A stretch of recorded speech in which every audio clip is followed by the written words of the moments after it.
താമരശ്ശേരി ചുരം വ്യൂ പോയിന്റിൽ മണ്ണിടിഞ്ഞ പ്രദേശത്തെ വാഹന ഗതാഗതം പൂർണ്ണമായും പുനഃസ്ഥാപിച്ചില്ല. മണ്ണ് മാറ്റി റോഡ് ഗതാഗത യോഗ്യമാക്കുന്ന പണി തുടരുന്നു.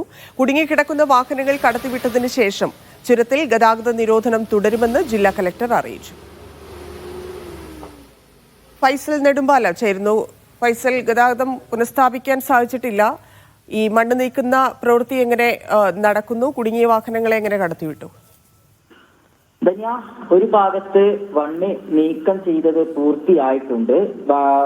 നിലവിൽ കുടുങ്ങിക്കിടക്കുന്ന വാഹനങ്ങൾ ചുരത്തിലൂടെ കടന്നു പോകുന്നത്. അതായത് നമുക്കറിയാം, ഇന്നലെ മുതൽ ഈ ഒരു ഭാഗത്ത് അത്യാവശ്യ വാഹനങ്ങളല്ലാത്ത വാഹനങ്ങളൊന്നും തന്നെ ചുരത്തിലൂടെ കടന്നു പോയിട്ടുണ്ടായിരുന്നില്ല. അതുകൊണ്ട് തന്നെ നിരവധി ചരക്ക് ലോറികൾ ഉൾപ്പെടെ ചുരത്തിന്റെ മേലെ ഭാഗത്ത്, അതായത് ലക്കിടി ഭാഗത്തും അടിവാരം ഭാഗത്തും കുടുങ്ങിക്കിടക്കുന്നുണ്ടായിരുന്നു. നിരവധി വാഹനങ്ങളാണ് ചുരത്തിൽ കുടുങ്ങിക്കിടക്കുന്നുണ്ടായിരുന്നത്.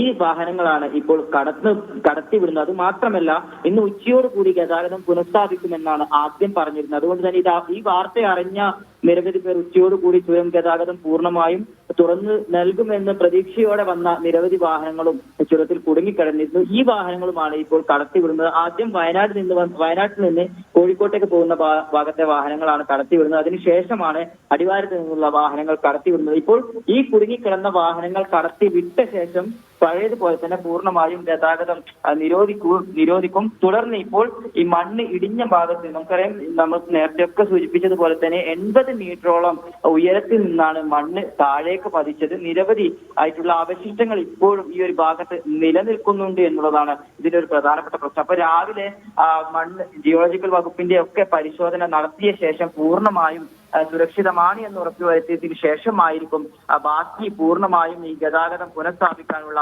നടപടികൾ ആരംഭിക്കുക. ഒരു ദിവസം ഇന്നലെ വൈകിട്ട് 6:45 കൂടിയാണ് മണ്ണ് ഇടിഞ്ഞത്. ഇന്ന് രാത്രി 9 മണിയോട് കൂടിയാണ് ഭാഗികമായെങ്കിലും ഗതാഗതം പുനഃസ്ഥാപിക്കാനായത്. ശരി ഫൈസൽ.